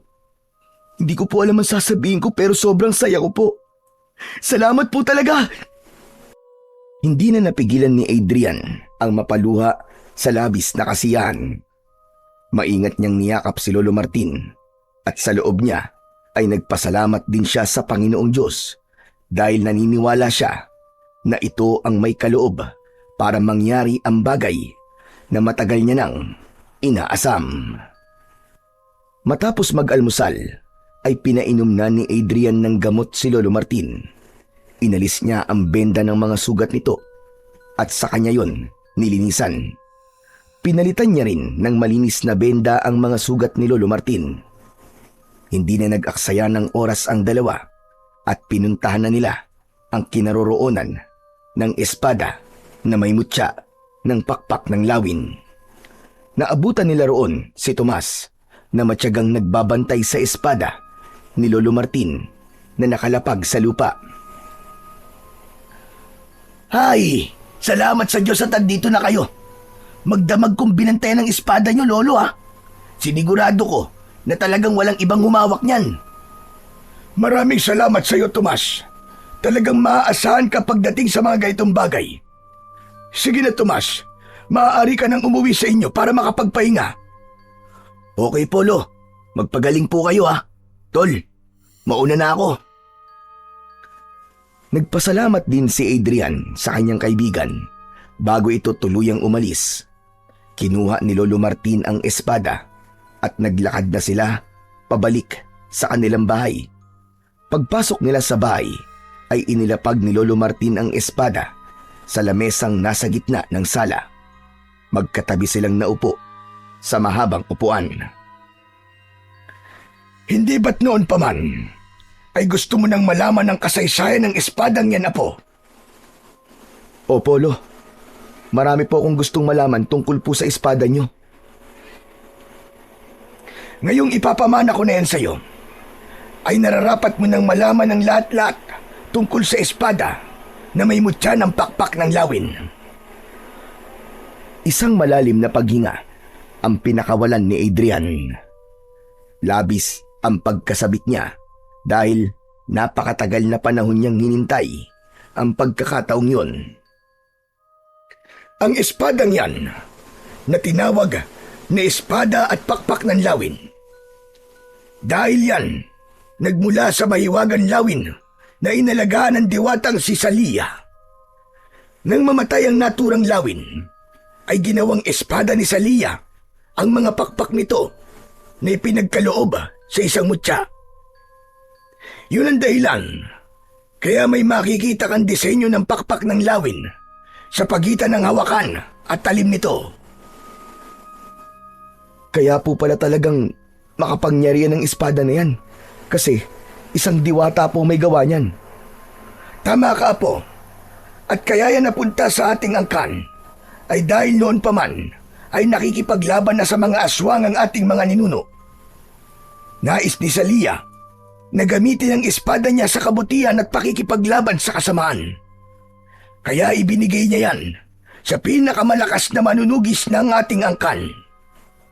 At doon na sinabi ni Salia na yan ay kailangang pagpasapasan sa bawat henerasyon sa ating pamilya. Kung sino man ang pagmamanahan ng espada na yan ay magkakaroon ng kakaibang lakas laban sa mga aswang dahil sa mutya. Ngunit gaya ng aking sinabi noon, kapag napunta ito sa hindi karapat-dapat, hindi maibibigay ng espada ang buong kapangyarihan nito sa may hawak dito. Kaya po pala, hindi na protekta ng espada si tatay. Ngayon ay talagang nauunawaan ko ng hindi talaga siyang karapat-dapat. Yan din ang napagtanto ko sa aking pagninilay-nilay. Maaari ring tama ang sinabi mo na minsan ay walang karapat-dapat sa isang henerasyon, kaya lumalaktaw ito. At sana ay tama ako sa desisyon kong ipamana na ito ngayon sa iyo, Apo. Sana nga po, Lolo. Papatunayan ko po sa inyo na ako talaga ang nararapat na susunod na magmamay-ari ng espada nyo. Ngunit may isa pa akong sasabihin sa iyo tungkol sa espadang yan, Adrian. Sinabi noon ni Salia na isang tao sa ating angkan ang may kakayahang ilabas ang pinakarurok na kapangyarihan ng espada. Isang tao na itinakda. Ibig sabihin, Lo, may ilalakas pa po ang espada? Meron pa. Isang kapangyarihan na kahit sinong aswang ay hindi kakayanin. Ano pong klaseng kapangyarihan yun, Lolo Martin? Hindi ko rin alam, Apo. Sa dami na ng nagmamay-ari ng espadang yan, ay wala pang nakakapagpalabas ng rurok ng kapangyarihan yan. Hindi naman po siguro akong itinakda. Hindi ko na po nanaisin yun dahil masyado nang mataas ang pangarap ko kung pati yun po ay gugustuhin ko pang abutin. Sapat na po sa akin na ipinamana niyo po sa akin ang inyong espada. Hindi natin alam ang mangyayari sa mga susunod na araw, kaya wag muna tayong magsalita ng tapos. Pero ngayon, oras na para ipamana ko sa iyo ang espada na may mutya ng pakpak ng lawin. Halika, tumayo ka sa tabi ng espada. Sinunod ni Adrian ang sinabi ni Lolo Martin. Kinuha ni Lolo Martin ang espada at tumayo ito sa harapan ni Adrian. Pinaluhod nito si Adrian na agad naman niyang ginawa. Ipinatong ng matanda ang talim ng espada sa kaliwang balikat ni Adrian at pagkatapos ay sa kanan. Sa araw na ito, tinatapos ko na ang tungkulin ko bilang tagapangalaga ng espada na may mutya ng pakpak ng lawin. Ang pangangalaga sa espadang ito ay aking ipinagkakatiwala sa aking apo na si Adrian. Naniniwala ako na siya ay karapat-dapat dahil sa kanyang tapang at malinis na puso. Kinuha ni Lolo Martin ang kaliwang kamay ni Adrian at gamit ang talim ng espada ay hiniwa nito ang palad ni Adrian. Napangiwi si Adrian sa sakit, ngunit tiniis niya yon. Batid niya na yun ay parte ng ritual ng pagpapasa sa kanya sa pangangalaga ng espada. Iginiya ni Lolo Martin ang dumudugong palad ni Adrian sa tapat ng espada. Pumatak ang dugo niya sa talim nun. Pinatayo na siya ni Lolo Martin pagkatapos. Sa ngalan ng diwatang si Salia na siyang lumikha sa espada na aking hawak at sa kapangyarihang ibinigay sa akin na siyang pipili sa bagong tagapangalaga, buong puso kong ipinapamana sa iyo, Adrian, ang espada na may mutya ng pakpak ng lawin. Ngayon, maaari mo na itong hawakan at tanggapin. Inilahad ni Adrian ang kamay niya. Nang ilagay doon ni Lolo Martin ang espada, ay naramdaman niya ang init nun. May kakaibang sensasyon siyang naramdaman sa kanyang buong katawan. Isang mainit na enerhiya ang dumaloy sa kanyang mga ugat. Maingat na hinawakan ni Adrian ang espada. Tinignan niya ang bawat detalyeng nakaukit doon. Tumuon ang mata niya sa pakpak ng lawin na nasa pagitan ng hawakan at talim ng espada. Simula sa araw na ito, ikaw nang tagapangalaga ng espada. Gamitin mo yan sa kabutihan at pakikipaglaban sa kasamaan. Gamitin mo ang espadang yan sa pagtulong sa mga nangangailangan. Pangako po, hindi ko po ito gagamitin sa kasamaan. Ipapakita ko po sa inyo at kay Salia na ako ay karapat dapat na maging tagapangalaga ng espada ng pakpak ng lawin. Habang hawak ni Adrian ng espada, ay naramdaman niya ang bigat nito sa kanyang mga kamay. Alam niya na yon ay dahil sa kapangyarihang nakapaloob sa espada. Agad ding sinimulan ni Lolo Martin ang pagsasanay kay Adrian sa paggamit ng espada. Tinuruan nito si Adrian kung paano ang tamang paghawak sa espada at kung paano ang pag-atake at pagdepensa. Naramdaman ni Adrian ang kakaibang ugnayan nila ng espada na para bang sumasabay ang sandata sa tibok ng kanyang puso. Isang hapon, habang abala si Adrian sa pagsasanay ng mag-isa, ay biglang dumating si Tomas. Hindi niya namalayan ang pagdating ng kanyang kaibigan, kaya nang ihampas niya sa hangin ng espada, ay muntik na itong mapugutan ng ulo. Agad namang inilayo ni Adrian ang talim ng espada sa leeg ni Tomas, na pinagpapawisan dahil sa takot. Anak ng, ano ba tol? Buntik mo na akong patayin ah! May galit ka ba sa akin? Bigla ka na lang kasing sumusulpot eh. Magpasalamat ka at hindi ko naputol ang ulo mo. Mabuti na lang talaga. Parang nakita ko kanina ang lahat ng nangyari sa buhay ko simula nang isinilang ako ah. Akala ko katapusan ko na talaga tol. Pero teka, espada ni Lolo Martin yung hawak mo ah. Bakit mo hinawakan yan? Baka malasing ka tol. Mamalasin lang ako kung hindi ako ang tagapangalaga nitong espada. Tapos sinawakan ko to. Teka. Ano sinabi mo? Ibig bang sabihin, tol? Ipinamana na ni Lolo yan sa'yo? Oo, nung nakaraang araw pa. Huli ka na sa balita. Hindi nga. Totoo ba yan? O baka gino-joke time mo lang ako? Sa tingin mo ba'y magkakaroon ako ng lakas ng loob na hawakan to kung hindi pa to pinamana sa akin ni Lolo? Sige nga. Saka bahala ka kung ayaw mo maniwala. Naniniwala naman ako eh. Kaya lang, hindi ko inaasahan na ipinamana na sa ni Lolo yan. Niwala ka kasing sinabi kahit ilang beses na tayo nagkita. Kilala kasi kita, Tomas. Panigurado na kapag nalaman mo, ay ipagkakalat mo agad yun sa buong baryo. Nako. Malamang. Siyempre, proud na proud ako sa iyo eh. Pero kung may pagsasabihan man ako na una, yun ay walang iba kundi si Aling Mosang para matigil na siya sa pagsasalita ng kung ano-ano laban sa'yo.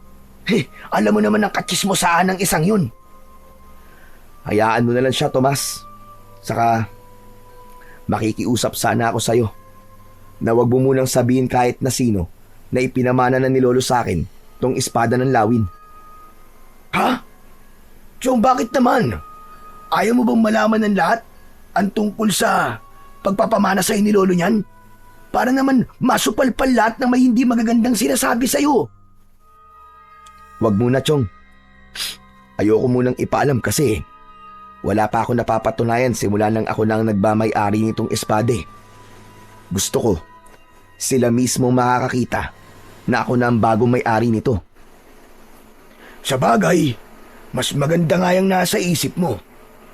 Kung malalaman kasi agad ng mga tao na ipinamana yan sa'yo ni Lolo, paniguradong marami na kaagad silang masasabi. Kaya mas mabuti na makita na lang nila kung paano mo yan gamitin sa pakikipaglaban mo sa mga aswang.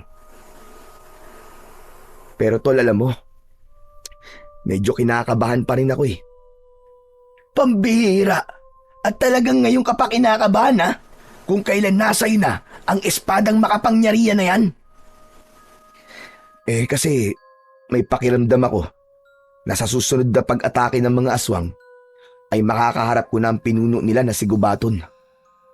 Kung sakali, yun ang unang beses na magkakaharap kami. Hindi ko pa alam kung anong klase siyang aswang at kung gaano talaga siya kalakas. Nako, huwag ka nang kabahan. Sigurado ko na kahit gaano pa kalakas ang gubato na yon, ay kayang-kaya mo siyang durugin. Wala siyang binatbat sa'yo. Lalo na ngayong nasa iyo na ang espada ng pakpak ng lawin. Basta, kapag umatake ang gubato na yun dito, hindi pwedeng hindi ako manonood ha. Gusto kong makita kung gaano ka kaastig makipaglaban. Ano, best friend? Kaya kaibigan kita eh. Napakalaki ng tiwala mo sa akin. Salamat best friend ha. Kasi ikaw talaga ang palagi nagbibigay sa akin ng lakas ng loob. Lalo na sa mga panahon na pinanghihinaan ako at maliit ang tingin ko sa sarili ko. Sus! Nagdrama na naman ang best friend ko. Tumigil ka na nga, baka magkaiyakan pa tayo dito eh.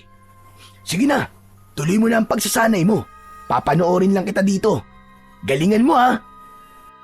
Napangiti si Adrian sa sinabing yun ng kaibigan niyang si Tomas. Ipinagpatuloy niya na ang kanyang pagsasanay habang bakas sa mukha ni Tomas ang labis na paghanga sa mga galaw na kanyang ipinapakita rito. Gabi na nang huminto si Adrian sa kanyang pagsasanay. Pawis na pawis siya. Umuwi na si Tomas ng sandaling yun. Nagluto na siya ng pagkain nila ng kanyang Lolo Martin para sa kanilang hapunan. Nang matapos na siyang magluto, ay tinawag na niya ang kanyang lolo para kumain. Sariwa pa rin ang mga sugat nito sa katawan, kaya maingat niya itong inalalayan. Aba, tignan mo nga naman. Masarap pala ang ulam natin ngayon ha. Sinigang na baboy, tapos may sawsawang pampatis na nilagyan ng sili at kalamansi. Tama po kayo. Alam ko po kasi na paborito niyo yan, Lo eh. Saka maganda rin po na makahigo po kayo ng mainit na sabaw. Lalo na't medyo nilalagnat kayo ngayon dahil po sa mga sugat niyo. Maraming salamat Apo. O ano? Kumusta pala ang pagsasanay mo? Maayos naman po, Lolo Martin. Sanay na po akong gamitin ng espada. Gamay ko na po. Nung una po kasi, parang napakabigat niya. Nangangalay po ako. Huwag kang mag-alala. Ganyan din ako. Nung unang beses kong ginamit ang espada na yon. Napakabigat niya. Pero hindi nagtagal, ay nasanay din ako. Sa gitna ng pag-uusap, nina Adrian at Lolo Martin, ay narinig nila ang sigawan ng mga tao sa labas. Wari hinahabol ang mga ito. Agad na nilukob ng labis na pagkabahala at takot si Adrian, at ang unang pumasok sa utak niya ay muli na namang sumasalakay ang mga aswang sa kanilang baryo upang mambiktima o pumatay ng mga tao. Nanlalaki ang mga matang tumingin si Adrian sa kanyang Lolo Martin na noon ay nakatingin lamang sa kanya. Lolo! Ang mga aswang! Sumasalakay na naman po sila! Alam mo na kung anong dapat mong gawin. Lumabas ka na at gamitin mo ang espada ng pakpak ng lawin sa iyong pakikipaglaban. Opo, Lo. Gagawin ko na po kagad. Pero Lo, huwag po kayo lumabas dito ah. Ako na pong bahala sa mga aswang ngayon. Hayaan nyo na lang po ako na ako ang lumaban sa kanila. Hindi nyo pa po kayang makipaglaban sa ngayon, lalo na't mahina pa po kayo at sariwa pa po ang mga sugat nyo. Huwag po kayong lalabas dito, Lo, kahit ano po mangyari. Sige, Apo. Malaki ang tiwala ko sa iyo. Ipakita mo sa lahat ng mga aswang at mga tao rito na hindi ako nagkamali sa iyo, na ipinamana ko sa iyo ang aking espada. Puno ng kumpiyansang tumango si Adrian sa kanyang Lolo Martin.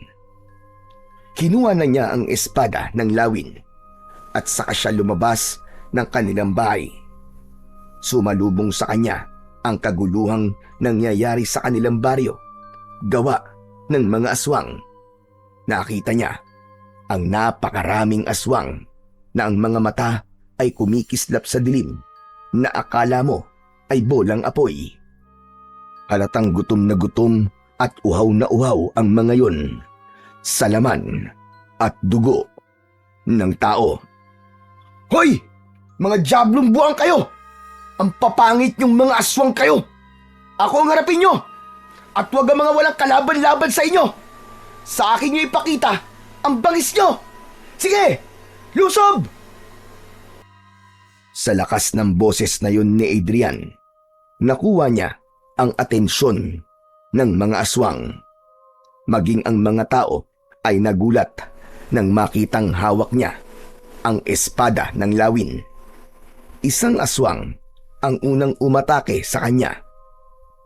Tumalon ito ng mataas, ngunit sinalubong naman niya ito ng espada at nagawa niyang gilitan ang leeg ng naturang aswang. Bumagsak ang aswang sa lupa na agad na binawian ng buhay.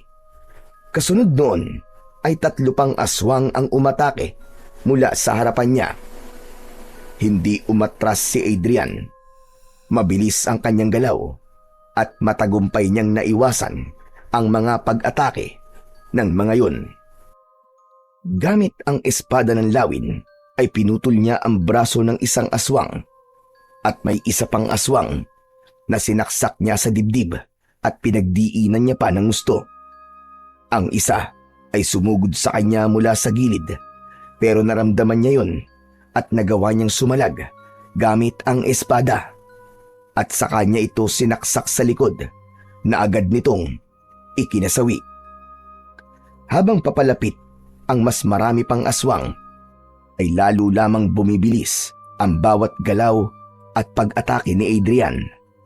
Isa-isang tinamaan ang mga aswang ng kanyang espada at sa bawat pag-atake niya ay may aswang na bumabagsak ng walang buhay. Sa bawat pagbagsak ng mga aswang ay lalong naging matatag ang loob ni Adrian. Pakiramdam niya ng mga oras na yon ay kasama niya sa pakikipaglaban ang tatay niya at ginagabayan siya. Ang lupa sa paligid niya ay napuno ng mga bangkay ng aswang. Nagkalat ang mga putol-putol na katawan ng mga ito at nagsambulat ang mga loob ng aswang sa paligid. At kahit humihingal siya at nanginginig ang kalamnan, ay hindi niya hinayaang panghinaan siya ng loob. Matalas ang pag-iisip at nag-uumapaw ang determinasyon na matalo ang mga kampon ng kadiliman. Ngunit sa gitna ng pakikipaglaban ng binatang si Adrian ay biglang dumagundong ang isang napakalakas na pag-alulong. May hinala na siya na kung sino yun at hindi nga siya nagkamali. At dahil sa paglingon niya sa pinanggagalingan nun, doon niya nakita ang isang malaking aswang. Nakangisi yun habang naglalakad papalapit sa kinaroroonan niya. Huminto ang dambuhalang aswang ng ilang dipa ang layo sa kanya. Kung ganun, hindi na pala si Martin ang may hawak ng espada. Sino ka? Ipakilala mo ang iyong sarili sa akin. Ako si Adrian. Ako ang anak ni Ado na pinatay mo. Si Ado, ang manunugis na akin nang pinaslang. Hindi mo alam kung gaano ko nasiyahan nang makita ko ang kanyang kamatayan sa aking harap. At sigurado ko na ganun din ang aking mararamdaman sa pagpatay ko sa iyo, Kutong Lupa. Walang hiya ka. Kutong Lupa pala. Tandaan mo, walang malaking nakakapuwing.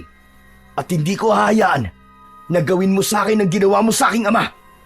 Sisiguraduhin ko na ngayong gabi, magaganap na ang iyong katapusan at magsasama na kayo ni Satanas sa impyerno!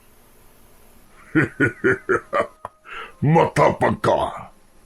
Yan din ang sinabi sa akin ng iyong ama bago siya mamatay. Ngunit tignan mo kung nasan siya ngayon. Nasa kabilang buhay na siya.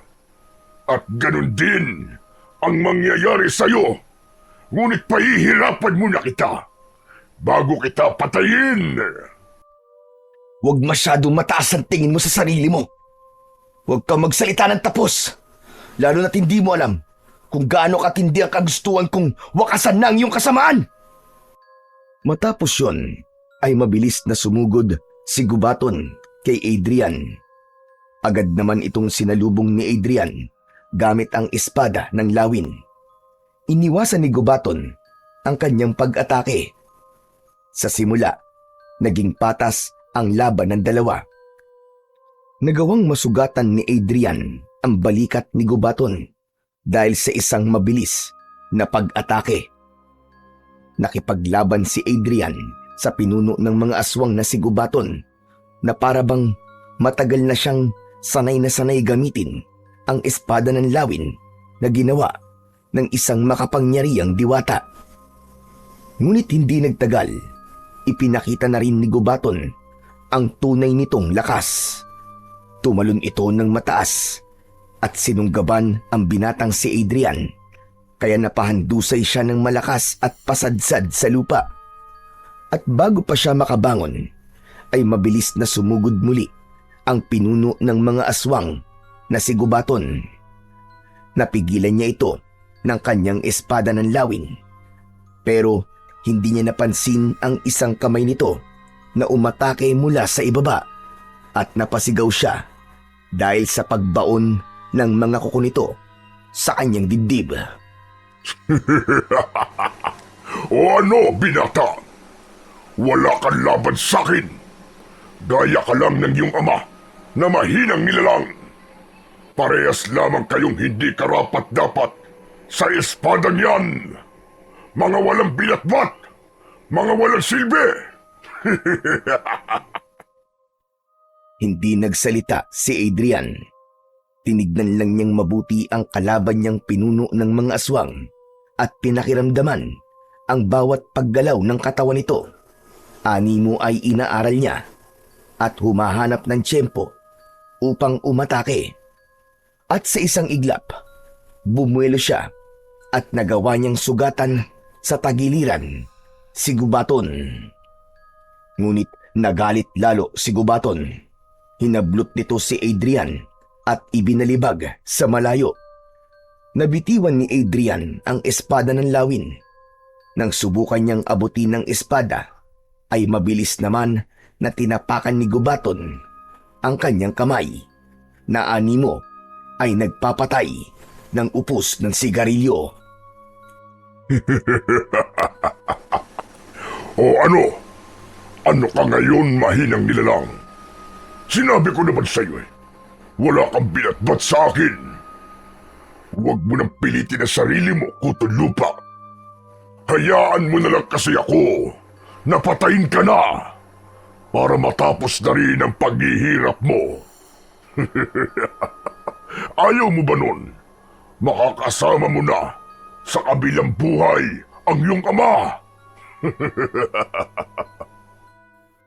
Tumigil ka! Hayop ka! Masahol ka pa sa puwet ng manok kung dumakdak. Napakaingay mo! Bakit sa tingin mo ba? Papayag ako na matalo mo ako at mapatay? Ha, Gubaton? Para sabihin ko sa'yo, ikaw ang mamamatay ngayong gabi at hindi ako. Hindi ako makakapayag na mabuhay ka pa na isang masamang nilalang. Nabuhay pa ay sinusunog na ang kaluluwa sa impyerno.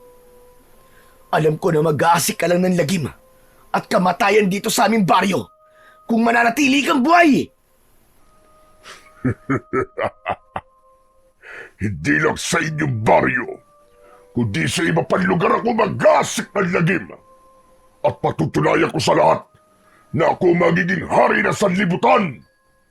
Uunti-untiin ko hanggang sa masakop ko na ang buong mundo. At ako na ang hihirangin na pinakakinatatakutang aswang sa lahat. Tinignan ni Adrian ang espada ng lawin. Kinausap niya yon gamit ang kanyang isip. Sinabi niya sa espada na higit niya itong kailangan sa mga sandaling yon. Labis na namangha si Adrian nang tila naunawaan naman siya ng espada dahil bigla yung binalot ng nakakasilaw na liwanag. Para bang may sariling isip ang espada at mabilis yung umangat mula sa lupa at lumipad patungo kay Adrian. Sinalo niya ang espada gamit ang isa niyang kamay.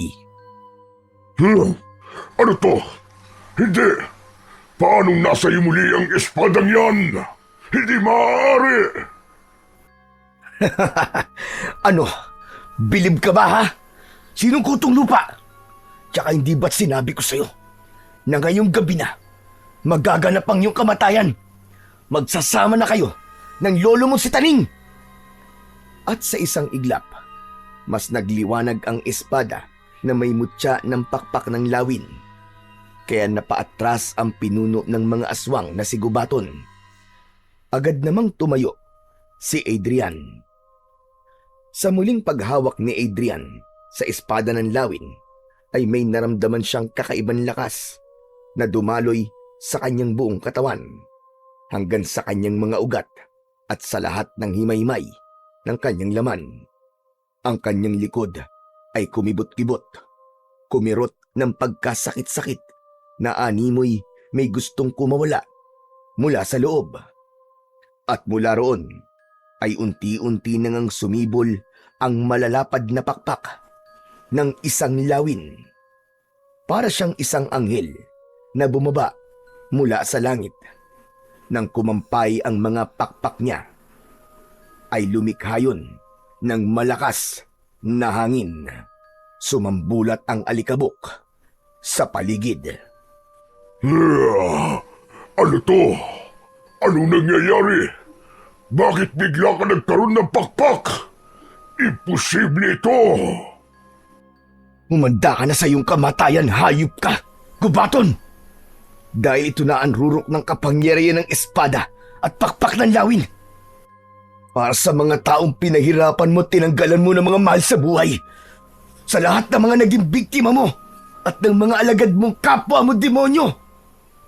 At syempre, para sa aking ama, na pinaslang mong hayop ka na walang ginusto, kundi ang mamuhay ang mga tao sa aming baryo ng payapa at tahimik. Hayop ka para sa lahat ng pinaslang mo. Ito na ang katapusan mo! Nagulat si Gubaton sa itsura ni Adrian. Natatakot na lumayo ito sa binata. Maging ang mga alagad nitong aswang ay tumakbo na rin para tumakas. Ngunit hindi pinayagan ni Adrian na mangyari yun. Lumipad siya at pakiramdam niya ay ginagabayan siya ng kanyang espada. Mabilis siyang sumugod papunta kay Gubaton at dinakma niya ito sa leeg gamit ang isang kamay. Isinama niya ito sa kanyang paglipad sa himpapawid. Nang napakataas na sila, ay saka huminto si Adrian. Sa kabila ng pagwawala ni Gubaton, ay hindi nito nagawang makawala sa mahigpit na pagkakahawak ni Adrian. Ano, Gubaton? Sino ang kutang lupang sinasabi mo? Sabihin mo! Tapusin na natin to, Gubaton. Tapusin na natin ang kawalangyaan mo at kademonyohan mo! Wag! Maawa ka sa akin! Hindi ko na uulitin ang lahat ng mga ginawa ko. Magpapakalayo-layo kami at hindi na kami mamiminsala ng mga tao. Pakawalan mo lang ako. Magbabagong buhay na kami.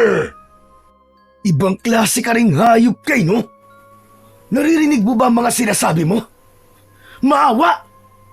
Ako maaawa sa'yo! Hayop ka! Bakit?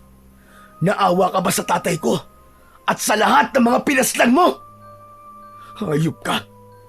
Ang mga kagaya mo ay hindi dapat kinakaawaan. Katapusan mo na, Gubaton. Katapusan mo na! Kahit na anong pagmamakaawang gawin mo, ay hindi na uubra sa akin! Ngayon, kung may alam kang dasal, magdasal ka na sa kapwa mo demonyo. Dahil ito na ang magiging katapusan mo! Walang babalang binitiwan ni Adrian si Gubaton. Malakas itong bumagsak sa lupa. Halos hindi na ito makagalaw habang may dugong lumalabas sa bibig at ilong nito. Matapos yun ay bumulusok pababa si Adrian papunta sa pinuno ng mga aswang at buong lakas niyang itinarak ang espada ng lawin sa dibdib ni Gubaton at pinagdiinan niya pa yon ng gusto hanggang tumagos sa likod nito. Hayop ka! Hayop ka, Gubaton! Para yan sa pagpatay mo sa tatay ko. At para sa mga inosenteng buhay na kinuha nyo. Pagkahugot ni Adrian ng espada, ay tuluyan ng binawian ng buhay si Gubaton. Kasunod nun ay unti-unti nang naglaho ang pakpak ng lawin sa kanyang likod. Luminga si Adrian sa paligid niya at kahit isang buhay na aswang ay wala siyang nakita. Para sa mga alagad ni Gubaton at sa iba pang aswang na magtatangka maggasik ng kasamaan. Nung naririnig niyo ako, gusto kong tandaan niyo ang aking sasabihin. Simula sa gabing ito, ay ako na ang makakalaban niyo. Sisiguraduhin ko na lahat kayo ay mamamatay, gaya ng aswang na nasa aking harapan ngayon. Hindi ako natatakot sa inyo. Kayo ang dapat na matakot sa akin. Hindi makapaniwala ang mga tao habang nakatingin kay Adrian. Alam ni Adrian na sa sandaling yun ay naipakita niya na sa mga taong maliit ang tingin sa kanya na siya ang karapat-dapat na tagapagmana ng espadang hawak niya. Hindi nagtagal ay masayang lumapit si Lolo Martin kay Adrian. Lolo, patay na po si Gubaton. Matatahimik na po tayong lahat. Hindi ako makapaniwala. Ikaw ang itinakdang makakapagpalabas ng rurok ng kapangyarihan ng espada at pakpak ng lawin. Ang pakpak na lumabas sa iyong likod, sigurado ko na yun ang senyales na ikaw, Apo, ang itinakda. Masayang nagyakap ang maglolo. Maging si Adrian ay hindi makapaniwala sa mga nangyari kanina. Ganun pa man, masaya siya dahil nagkaroon na ng hustisya ang mga naging biktima ni Gubaton, lalo na ang pagkamatay ng kanyang ama. Natutunan ni Adrian na ang kabiguan ng nakaraan ay hindi hadlang para sa tagumpay ng kasalukuyan. Siya na ang bagong tagapagtanggol ng kanilang baryo at doon niya nalaman na meron siyang halaga. Alam niya na sa gabing yun ay tuluyan ng magbabago ang buhay niya, pero handa siya sa malaking pagbabagong yun basta nasa tabi niya ang mga taong totoong nagmamahal at nagtitiwala sa kanya.